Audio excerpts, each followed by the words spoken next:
La Segunda Guerra Mundial. Eventos, personajes, tecnología. Le doy la bienvenida a nuestro episodio del día de hoy. Episodio 105. Neutralizada la amenaza de los submarinos alemanes. Como siempre, muchas gracias a mis oyentes. Como este episodio se publica originalmente el 1 de julio del año 2022, le comento los pasos para votar en la competencia de podcast en la que me registré. Por favor, vaya a podcastawards.com. Esto es P-O-D-C-A-S-T, Podcast Awards, A-W-W o W, como le digan en su país, A-R-D-S.com.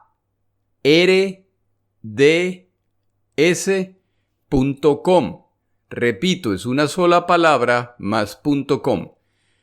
podcastawards.com. Busque la categoría Best Spanish Hosted Podcast, el mejor podcast en español. Bajo esta categoría busque la Segunda Guerra Mundial, eventos, personajes, tecnología y vote por mi podcast. Para votar tiene que registrarse y tengo entendido que la página solo acepta un voto por correo electrónico. Si se puede tomar la molestia de seguir todos estos pasos y votar por mi podcast, se lo agradezco. Probablemente grabaré un breve episodio adicional con más detalles a medida que se abra la votación. A ver si ganamos esto. Nuevamente, muchas gracias. Empezamos nuestro episodio. La Segunda Guerra Mundial se vuelve verdaderamente global el 7 de diciembre de 1941, cuando el Japón ataca la base naval estadounidense en Pearl Harbor, Hawái. El objetivo de ese ataque era hundir los acorazados estadounidenses al considerarlos erróneamente el tipo de navío decisivo en esta guerra. Este ataque alcanza la sorpresa total y se lo considera un éxito. La flota estadounidense ha sufrido daños considerables. Días más tarde, alemanes e italianos declaran la guerra a los estadounidenses, lo que ya libera a los submarinistas alemanes para atacar a la flota mercante y militar estadounidense, contra la cual se multiplicaban los incidentes en alta mar. A los pocos días de este ataque, Winston Churchill visita al presidente estadounidense Roosevelt en Washington para empezar a coordinar acciones conjuntas. Una de las cosas que le llama la atención a Churchill y a su comitiva es que en Washington las decoraciones y luces de Navidad no han desaparecido. La ciudad está iluminada y decorada como si no hubiera una guerra. Los británicos experimentan oscuridad casi completa cada noche desde 1940 a fin de dificultar los bombardeos alemanes. Es refrescante volver a disfrutar de los colores y ambiente navideño relajado. Pero esto también muestra la actitud estadounidense respecto a la guerra a la que acaban de sumarse. El sistema de protección de convoyes británicos ha seguido mejorando y con los canadienses protegiendo parte del Atlántico Norte desde sus costas, el número de embarcaciones mercantes aliadas, en realidad de todas nacionalidades hundidas, ha decrecido y el número de submarinos alemanes hundidos se ha incrementado. La entrada de los estadounidenses a la lista de blancos potenciales de ataque abre una gama completamente nueva de posibilidades, por lo que los submarinos alemanes se mueven poco a poco más hacia el oeste, acercándose a la costa estadounidense, donde descubren una costa totalmente desprotegida. La noche del 14 de enero de 1942, más de un mes después del ingreso de los estadounidenses a la guerra, el submarino alemán U-123 se acerca al puerto de Nueva York. Este submarino, que en viaje hacia la costa estadounidense ha hundido 2 embarcaciones, y a pesar de que la inteligencia británica ha informado a los estadounidenses que este y otros submarinos alemanes van rumbo a su costa, llega a esta zona sin enfrentar ninguna oposición. La tripulación incluso sale a cubierta en la noche en turnos para ver el esplendor de la ciudad más grande del mundo. Se la ve magnífica con sus luces encendidas. Esas mismas luces claramente marcan el contorno de embarcaciones mercantes que viajan con sus luces apagadas para evitar ser descubiertas. El submarino alemán se mueve a voluntad sin que se produzca ningún tipo de respuesta naval de parte estadounidense. Esto es demasiado fácil. El comandante del submarino U-123, Reinhard Hardegen, y su tripulación hundirán 19 embarcaciones en 2 misiones hacia la costa estadounidense.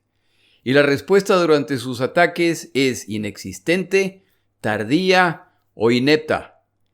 Luego de las complicaciones que se incrementaban en Europa con el sistema defensivo británico, los submarinistas alemanes ahora disfrutan su segundo tiempo feliz. En 6 meses, los submarinos alemanes hunden casi 200 embarcaciones en la costa americana, desde los Estados Unidos de América hasta Argentina. El gobierno estadounidense niega que existe una crisis, pero esto no cambia que quienes vivían en la playa o se encuentran veraneando en la costa pueden ver durante el día las columnas de humo a la distancia y en la noche el cielo iluminado por incendios en alta mar, o simplemente ver los escombros que llegan a la costa cada día. Entre enero y julio de 1942, los alemanes hunden en la costa estadounidense 2.5 millones de toneladas de carga destinada para Europa. En el proceso, 8 submarinos alemanes son destruidos. La pérdida de tanqueros aliados es tan grave que se teme que operaciones militares aliadas en este momento, sobre todo en África, deberán detenerse por falta de combustible. Estamos viviendo los peores días de la Segunda Guerra Mundial para los aliados. Esta etapa frente a la costa estadounidense es por algunos considerada la peor derrota naval de la historia de los Estados Unidos de América. Peor que Pearl Harbor. Después de todo, Pearl Harbor fue una sorpresa. Lo que está ocurriendo en la costa estadounidense es totalmente predecible. Y hay contramedidas que han sido probadas y que los estadounidenses no implementan. Las marinas mercantes británica y canadiense están furiosas. Sus embarcaciones, las cuales cruzan el Atlántico con altísimo riesgo, ahora son hundidas en la costa estadounidense al iniciar o concluir su travesía. Tras años de intentar contrarrestar la estrategia alemana para estrangular a Gran Bretaña, ahora los británicos una vez más están en riesgo. El ingreso de los Estados Unidos a la guerra y su limitado interés en aprender de los británicos puede costarles la guerra después de todo. Ahora hay que empezar además a preocuparse por el impacto cuando se empiecen a enviar tropas a Europa. Si esta situación no se supera, se debe anticipar la muerte de miles de combatientes, los cuales morirán sin siquiera haber llegado a su destino. La campaña de ataque a la costa atlántica estadounidense poco a poco se dirige hacia el sur y se extiende hasta el Caribe, incluyendo por supuesto el Golfo de México. El 13 de mayo de 1942, un submarino alemán torpedea al navío petrolero mexicano el Potrero del Llano. Este navío muestra claramente la bandera mexicana. Una semana más tarde, un submarino alemán hunde un segundo navío mexicano que claramente muestra su bandera, el Faja de Oro. El 22 de mayo de 1942, el presidente mexicano, Manuel Ávila Camacho, declara la guerra a Alemania. Los mexicanos, al grito de guerra, se preparan para combatir. Esta acción no es simbólica, ya que mandarán combatientes a pelear en esta guerra. El Escuadrón 201, conocido como las Águilas Aztecas, del que en su momento hablaremos. Entre enero y julio de 1942, 13 embarcaciones brasileras son hundidas. Para agosto de este año, el presidente brasilero Getúlio Vargas declara la guerra a Alemania. Los brasileros participan en la Segunda Guerra Mundial en Europa con tropas de combate a través de su Força Expedicionária Brasileira, más conocida como las Cobras Fumadoras, de las que hablaremos en su momento. Como nota interesante, cuando alguien dice los Estados Unidos, puede estar refiriéndose a los Estados Unidos de Brasil, de México o de América. Hay 3 opciones, no una. Cuando se inician los ataques contra su marina mercante, los estadounidenses cometen cada error cometido por los británicos, y el almirante Ernest King, jefe supremo de las fuerzas navales, se niega a creer que hay algo que los estadounidenses tienen que aprender de los británicos. Inicialmente no implementan apagones nocturnos de ciudades costeras para no impactar al turismo. Las embarcaciones mercantes que zarpan con sus luces apagadas no logran ni siquiera llegar a alta mar cuando son atacadas al ser delatadas por las luces de la costa que desdibujan sus siluetas. Embarcaciones inician sus travesías rumbo a Europa solas y desarmadas. Muchas de repente ven emerger un submarino alemán que los torpedea y cañonea impunemente. En defensa de los estadounidenses, no es que estén con los brazos cruzados. No hay que olvidar que el año 1942 empezó con su flota siendo diezmada en Pearl Harbor en diciembre del año previo, que sus fuerzas navales están siendo reparadas o modernizadas y que la prioridad es enviar refuerzos al Pacífico para enfrentar al Japón, ya que están perdiendo la guerra, y tienen además obligaciones adicionales en el Atlántico.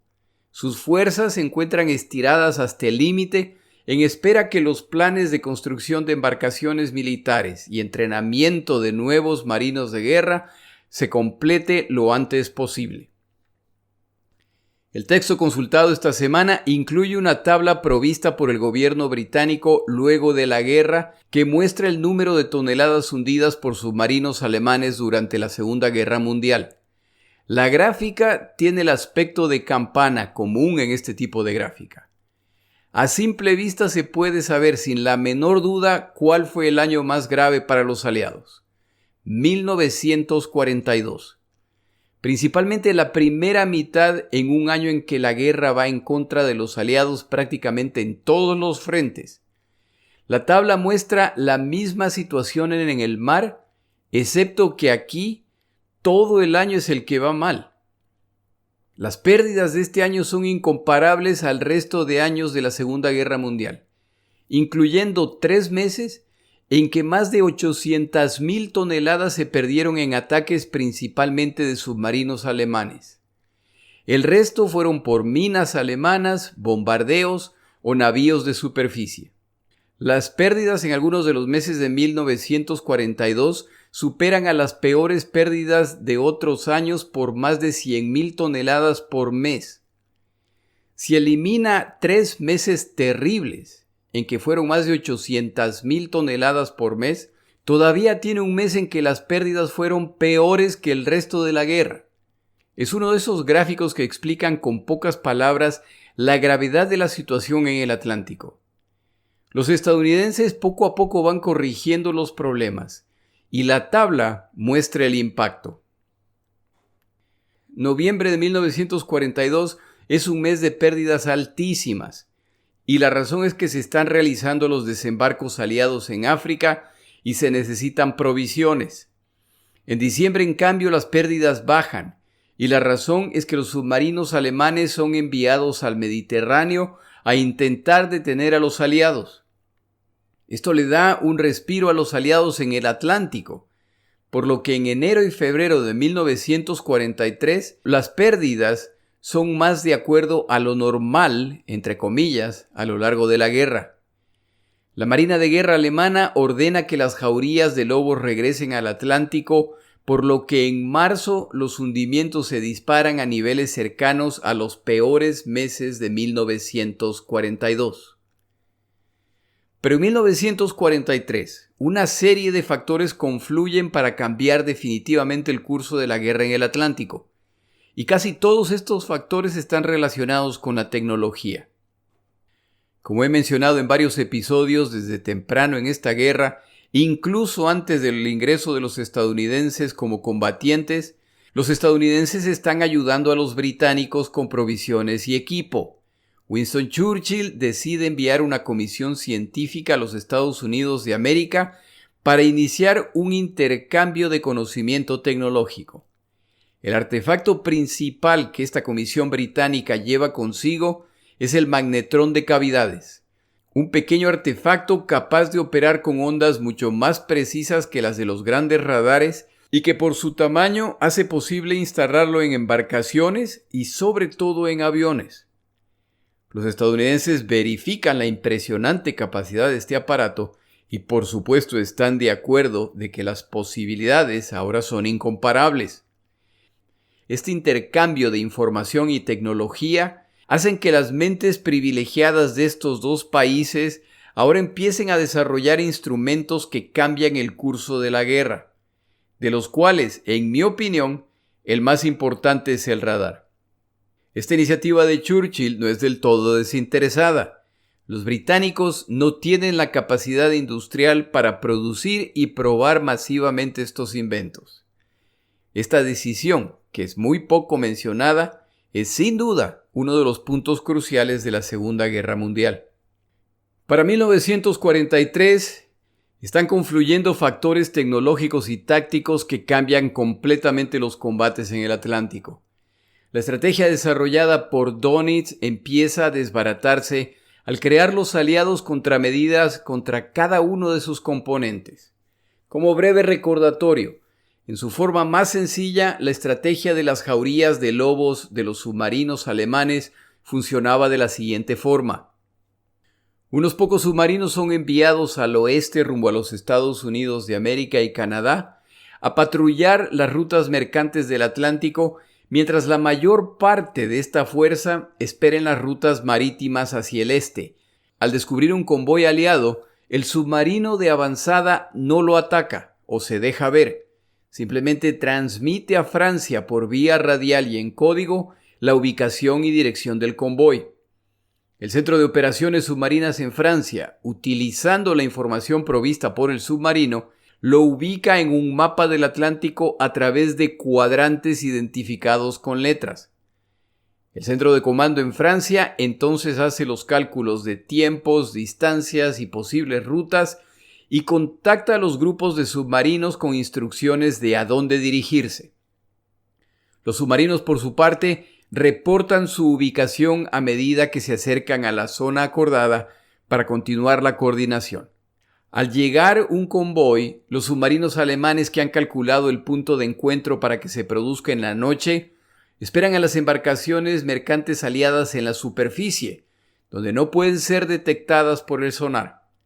De repente, este convoy es atacado desde distintas direcciones, incluso desde dentro del convoy, y embarcaciones empiezan a ser hundidas. La escolta naval provista intenta defender al convoy, pero hay múltiples atacantes que se encuentran en distintas direcciones, por lo que es muy difícil encontrarlos. No era extraño, además, al terminar el ataque, los submarinistas alemanes se retiraban, y entonces otro grupo de submarinistas alemanes iniciaban el nuevo ataque contra los sobrevivientes. La derrota de este sistema de ataque alemán no ocurre en un punto específico. Es el resultado de nuevas herramientas, mejor entrenamiento y cambio de tácticas que son implementadas poco a poco. La primera señal de la necesidad de adaptarse se da en 1941 con la llegada del radar. Antes de su implementación masiva en embarcaciones de guerra, los submarinos alemanes esperaban a sus víctimas en la superficie bajo el amparo de la noche, ya que el sonar es incapaz de descubrirlos a menos que se sumerjan. De repente se empiezan a producir ataques en que las escoltas militares se dirigen directamente contra el submarino a pesar de la oscuridad. La previamente exitosa táctica de esperar a las embarcaciones en la superficie se vuelve cada vez más peligrosa. La parte fundamental del sistema alemán es el centro de comando en Francia. Los exploradores reportan sus novedades a Francia, desde ahí se envían instrucciones a los submarinos restantes que confirman las instrucciones recibidas y que reportan su progreso en ruta hacia el punto asignado. Hay un aparato de navegación de uso común entre las marinas de muchas naciones. Este aparato permite identificar la dirección de la que vienen ondas radiales. Su uso principal es para embarcaciones que se acercan a la costa, y las ondas radiales emitidas desde tierra les permite dirigirse al puerto al margen de la visibilidad. Este aparato, basado principalmente en tierra, ha sido perfeccionado y miniaturizado, por lo que los aliados ahora los tienen instalados en sus embarcaciones. Se lo conoce como buscador de dirección de alta frecuencia y es capaz de captar las ondas de alta frecuencia que utilizan los alemanes en sus comunicaciones codificadas. Con receptores de este tipo en la costa europea y americana, y ahora en las embarcaciones, los navíos aliados ahora pueden triangular la información con las estaciones en tierra y tener una idea muy aproximada del punto de origen. Ya saben dónde se encuentran los submarinos alemanes. Esta tecnología se perfecciona tanto y se instala en tantas embarcaciones que a la larga ya no necesitan las estaciones en tierra. Las embarcaciones de combate pueden hacer triangulaciones entre ellas y ubicar a los submarinos. Cada vez que un submarino alemán en el Atlántico responde a un mensaje radial enviado desde el centro de comando en Francia, cada vez que dos submarinos alemanes se comunican entre ellos por la vía radial de alta frecuencia codificada, les están avisando a los aliados dónde se encuentran. La parte central del sistema de Dönitz, por lo tanto, se vuelve su mayor debilidad. Los alemanes ni siquiera tienen el consuelo de que al menos sus mensajes son secretos.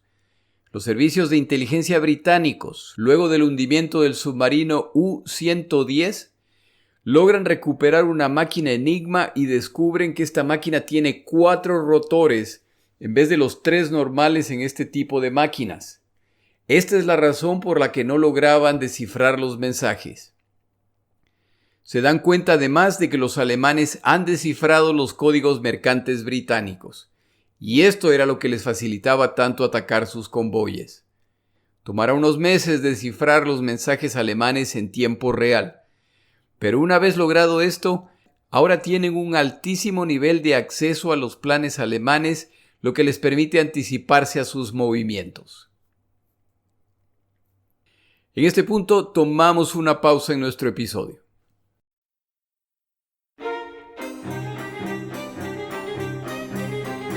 Palabras de Churchill.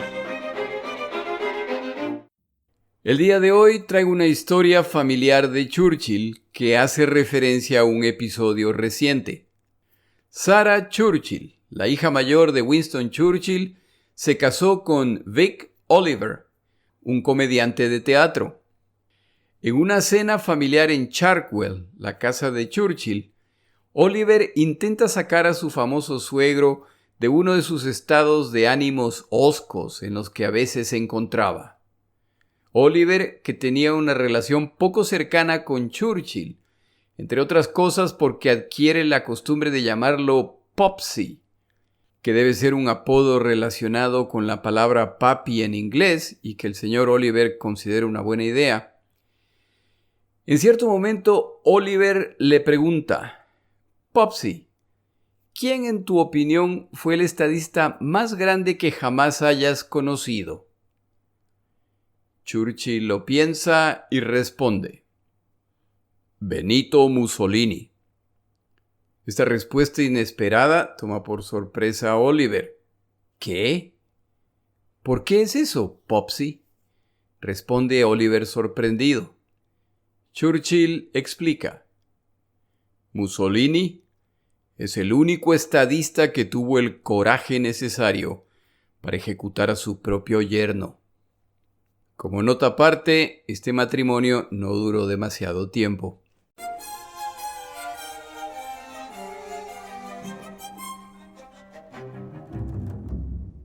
A medida que las medidas e instrumentos previamente descritos entran en operación y se utilizan con su potencial completo, las pérdidas de navíos en el Atlántico disminuyen.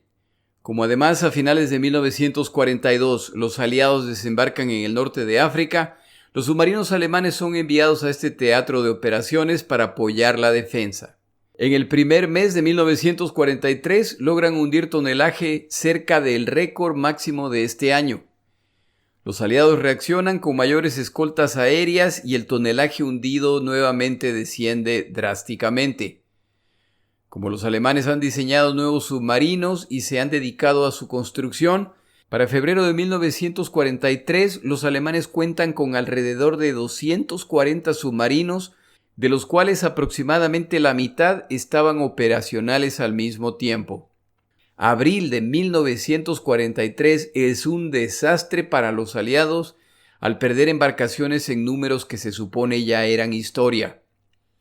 Por su parte, los aliados deciden que es hora de terminar esta amenaza y en marzo despachan fuerzas navales considerables, principalmente británicas y canadienses, que buscan destruir a esta fuerza de ataque. En marzo de este año se produce la mayor batalla de convoyes de esta guerra. En mayo, apenas un par de meses más tarde, se produce el encuentro decisivo de la guerra en el Atlántico y el resultado final ya no deja dudas de la dirección de la guerra en el Atlántico. El grupo de submarinos alemanes ha concluido su ataque contra el convoy aliado. Han causado pérdidas y han sufrido pérdidas. Y ahora es el momento de retirarse sabiendo que los navíos escolta los perseguirán. Su misión todavía no ha terminado.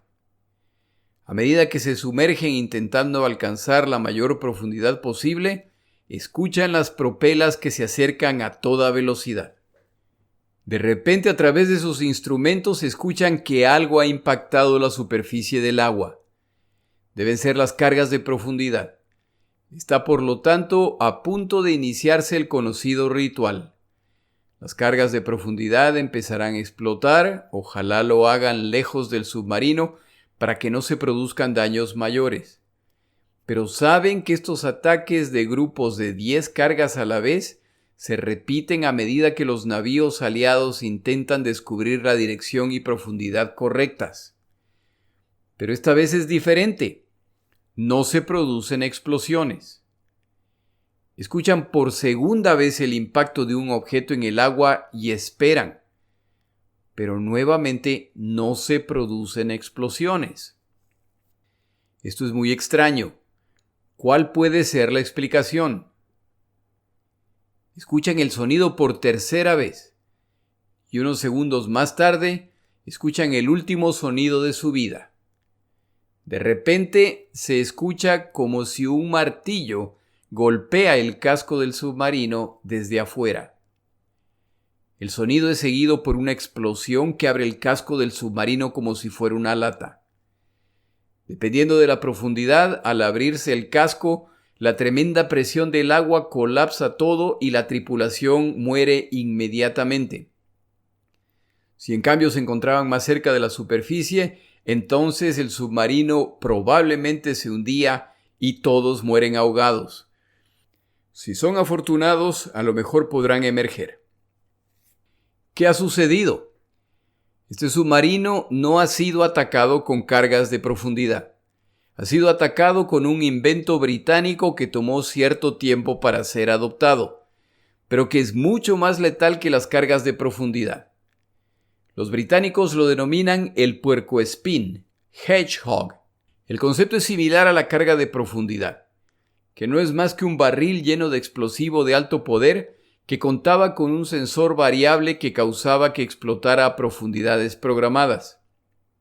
La idea era que la onda expansiva destruía el submarino, pero para hacerlo, la carga de profundidad debe explotar relativamente cerca del submarino.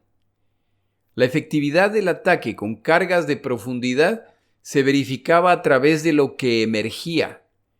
Cuando una carga de profundidad explota, haciendo una columna de agua que llega a la superficie. Si esta columna era blanca y desaparecía en segundos, entonces no se ha impactado al submarino. Si la columna de agua incluía manchas negras o grises, partes humanas o escombros, entonces se ha impactado al submarino. Los submarinistas, por su parte, pronto aprenden a llevar barriles de aceite sucio, los cuales soltaban luego de los ataques para dar la impresión de haber sido alcanzados. En fin, el proceso de atacar con cargas de profundidad seguramente era muy gratificante visual y auditivamente para los atacantes. Lanzar estos barriles que producen las impresionantes explosiones submarinas con sus rugidos, ver las columnas de agua ascender, esperar a ver si hay despojos en el agua. la gratificante experiencia de ver un submarino derrotado emerger, la certeza de haberlos destruido. El puercoespín es distinto. El concepto básico es el mismo que la carga de profundidad. Munición llena de explosivo de alto poder para destruir al submarino. La diferencia es que el mecanismo de disparo del puercoespín es una plataforma de 4 morteros en la base por 6 morteros en la altura, para un total de 24 municiones por descarga. Estas municiones se disparaban 4 a la vez, empezando con las posteriores, y continuaba cada fila hasta disparar las 24.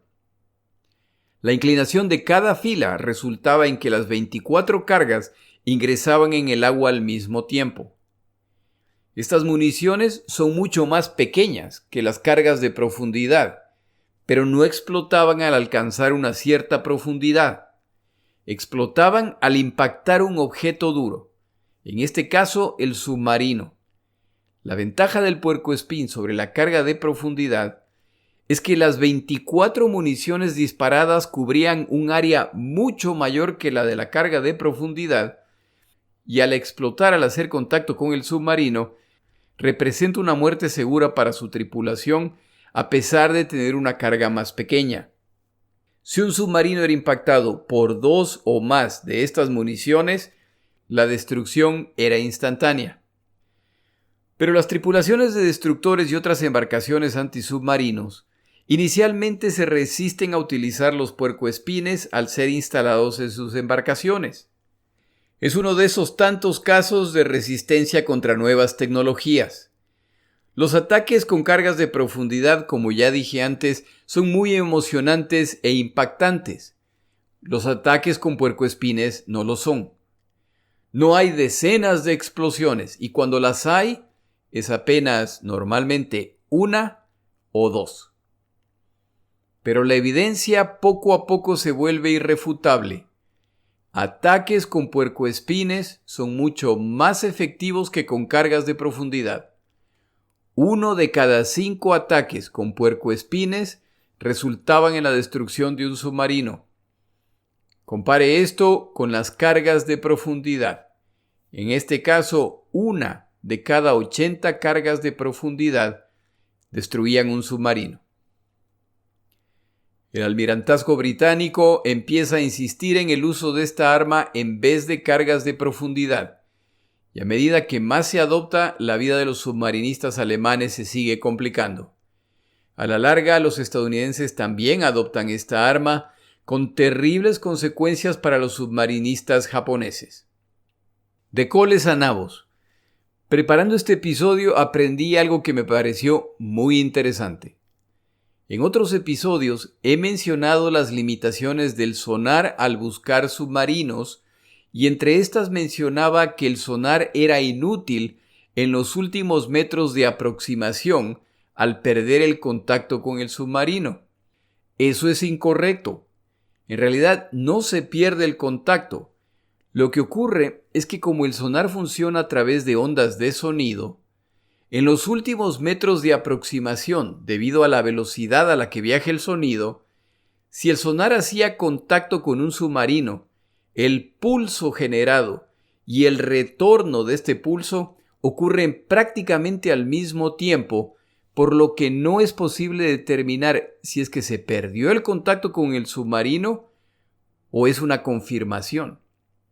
Es por esta razón que para buscar operarios de sonar y radar, los capitanes preferían identificar músicos, ya que su entrenamiento les permitía distinguir las pequeñas diferencias en sonidos. Me pareció interesante. En fin, continuamos. Son las 11 de la noche y el submarino alemán se encuentra en la superficie en algún punto del Atlántico. Se han asegurado de que no hay convoyes aliados a centenas de kilómetros de distancia.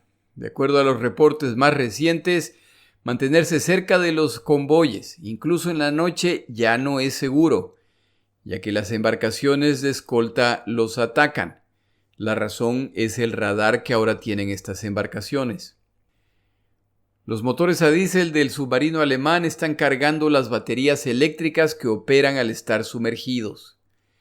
La tripulación de este submarino finalmente se puede relajar por unas horas.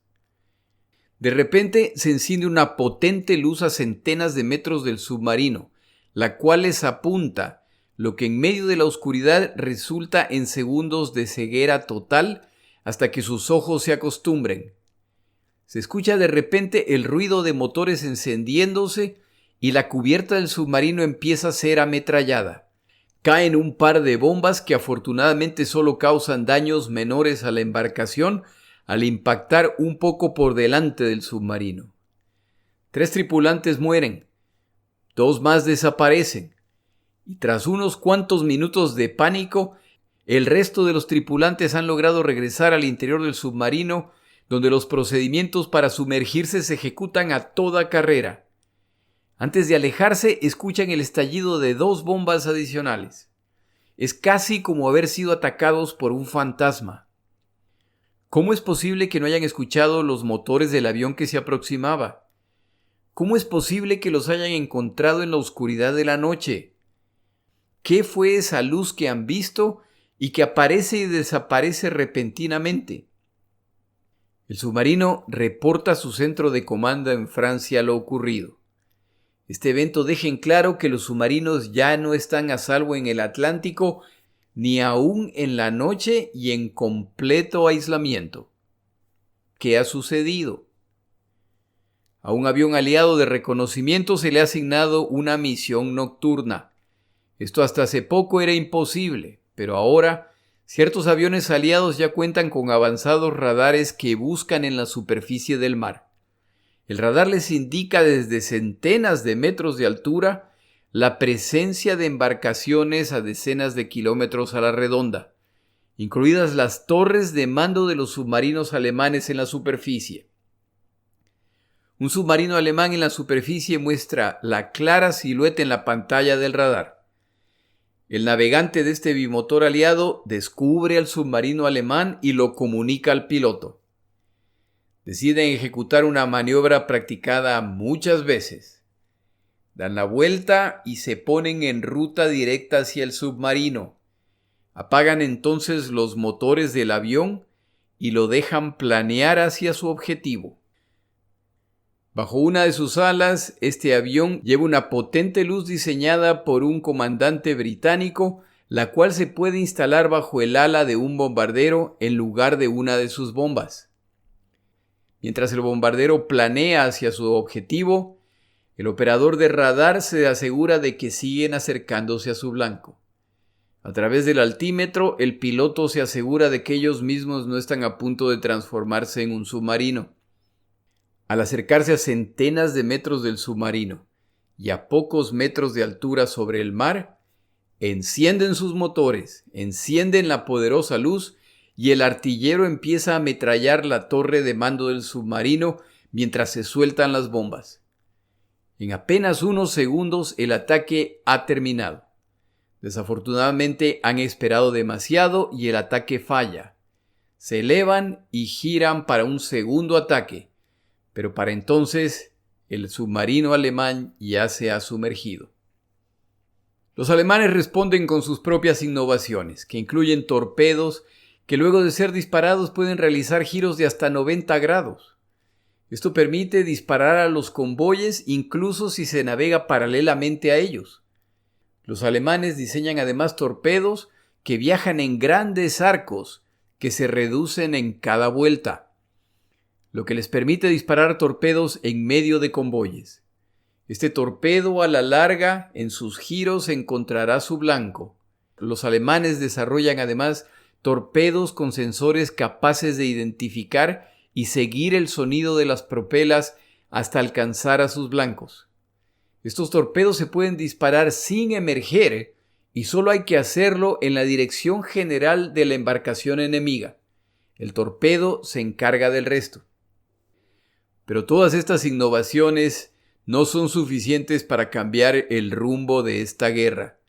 Para 1943, como dicen los mexicanos, ya no es lo duro, sino lo tupido. El mes de mayo de 1943 es llamado por los submarinistas alemanes Mayo Negro. Este mes se abre con una batalla de convoyes en que los dos lados se causan daño.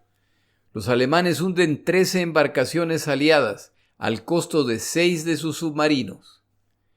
En encuentros adicionales entre convoyes y submarinos, los alemanes logran hundir 7 embarcaciones aliadas, pero pierden 7 submarinos. La última gran batalla de mayo entre un convoy aliado y submarinos alemanes se salda con 5 submarinos alemanes hundidos. Por su parte, los submarinos alemanes no logran hundir un solo navío aliado. Estos números, por supuesto, son insostenibles. Para el final de mayo, en apenas 30 días, los alemanes han perdido el 25% de sus submarinos operacionales. A este paso, en 4 meses, esta fuerza de combate ya no existirá. Esta batalla tiene un significado especial para el almirante alemán Dönitz, cabeza de la fuerza submarina alemana, cuando su propio hijo es una de las víctimas en estas batallas. Alemania idolatra a sus submarinistas por su audacia y por sus impresionantes resultados. Para 1943 lo hacen por otra razón: su disposición a morir por la nación. A medida que las medidas implementadas por los aliados se vuelven más efectivas y más tripulaciones son entrenadas, las muertes de las tripulaciones alemanas se multiplican. Hay una película alemana de 1981 llamada Das Boot. Tengo entendido que significa el bote. En español probablemente se llamará El submarino o algo así. Esta película, que habla de este ciclo de las tripulaciones alemanas, incluyendo la gloria de sus conquistas, el horror de pasar de ser el cazador a ser el cazado. Para el final de esta guerra, 28,000 de los 43,000 submarinistas alemanes mueren. La mayor parte simplemente desaparecen en el mar rumbo a su tumba silenciosa donde nunca más serán encontrados. Esto, por supuesto, son noticias muy tristes para sus familias, pero son magníficas noticias para los tripulantes de navíos mercantes, civiles que simplemente están tratando de ganarse la vida. 753 de los 863 submarinos operacionales alemanes en la Segunda Guerra Mundial se perderán. Mayo de 1943 marca el punto en que la dirección de la guerra en el Atlántico cambió definitivamente. Los submarinistas alemanes pueden cada vez pasar menos tiempo en la superficie a riesgo de ser descubiertos por aviones que sobrevuelan el Atlántico, lo que limita sus posibilidades de encontrar embarcaciones para atacar. Dönitz debe tomar una decisión, y lo hace de una forma muy pragmática. Para la segunda mitad de 1943, el territorio alemán es bombardeado brutalmente cada día. Las fuerzas alemanas pelean en la Unión Soviética batallas que ya no se pueden describir como victorias. Son apenas movimientos defensivos para intentar detener a los soviéticos, que son ahora quienes avanzan. Han perdido África, por lo que el Mediterráneo ahora está bajo control aliado.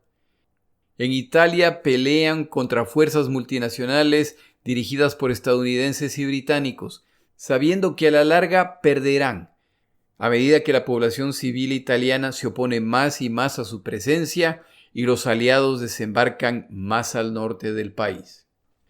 Yugoslavia y Grecia están fuera de control. Las naciones ocupadas en el oeste de Europa pasan hambre como resultado del bloqueo británico, y cada vez está más claro que los desembarcos aliados en Francia se acercan. La reflexión de Dönitz es que para este momento Alemania pelea una guerra en la que las posibilidades de triunfo se siguen reduciendo, y sin embargo, las ramas de las Fuerzas Armadas siguen combatiendo. Los submarinistas alemanes tienen la misma misión: seguir hasta el fin. Además, si los submarinos alemanes desaparecen del Atlántico, entonces estos navíos de combate y bombarderos serán asignados a otros teatros de operaciones. Dönitz adapta las tácticas. Los submarinos alemanes ya no son las magníficas jaurías de lobos que cazaban en grupo. Ahora sus embarcaciones deben esconderse y viajar individualmente. Atacan cuando se presenta alguna oportunidad para inmediatamente escapar, lo que cada vez es más difícil. Con esta campaña decidida, ahora es posible para estadounidenses y canadienses enviar libremente decenas de miles de combatientes a través del Atlántico. El equipo de combate sigue llegando por toneladas a los puertos en Gran Bretaña en impresionantes convoyes que cuentan con múltiples navíos de combate y cobertura aérea durante la mayor parte del trayecto. Estos combatientes y equipo se acumulan en preparación para los desembarcos en Francia. Este tipo de movimiento naval con impresionantes convoyes no puede ser escondido, por lo que todos, empezando con los alemanes, ahora saben que el intento aliado de regresar a Europa Occidental está en camino. Falta saber dónde, cuándo y cómo. Nos estamos acercando a 1944, año en que los británicos y estadounidenses nuevamente han prometido a Stalin desembarcar en Francia. En el siguiente episodio regresamos al frente este en Europa. Es hora de ver cómo va la situación en esta zona. Lo hacemos al actualizar la situación en la ciudad de Leningrado, la cual ha estado bajo asedio desde mediados de 1941. Mi nombre es Jorge Rodríguez. Gracias por acompañarme.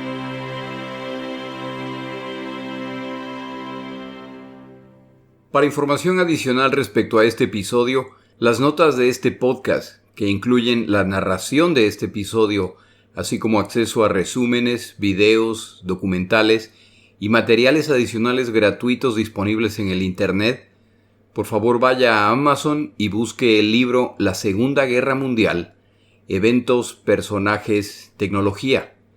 Al comprar estas notas, me ayuda y me apoya financieramente.